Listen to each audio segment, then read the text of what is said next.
Бат болд 2 нийт 82 номтой. Бат өөрийнхөө номноос 12 ширхгийг нь болдод өгвөл Тэнцвэр цооны номтой болно. Анх тус бүрдээ хэдэн номтой байсан бэ?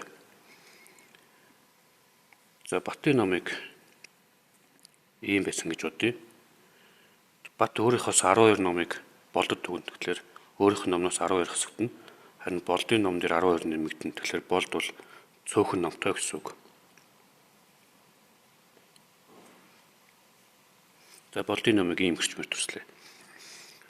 Бат өөрийнхөөс 12 номыг өгөхөд болдын ном 12-оор нэмэгдэнэ. Тэгэхээр эндээс 12-ыг хасахад болдын ном нэмэгдээд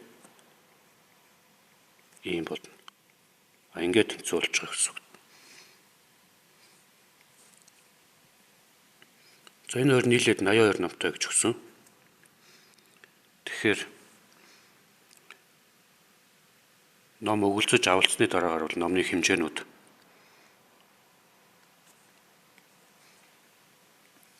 ийм бас ийм болцсон гэсэн үг байна. За тэгэхээр 82-ыг 2 тооцох юм бол 41 гэж гарч ирнэ. 41 гэдэг бол энэ шараар будагдсан гэрчмийн урт гэсэн үг болно.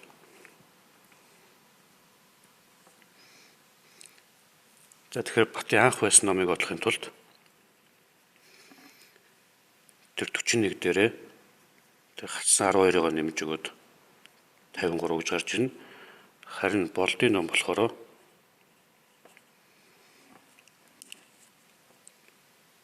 энд байгаа 42 номноос буцаагаад 12-ыг хасна. 41 номноос 12-ыг хасаад 29 ном гэж гарч ирнэ.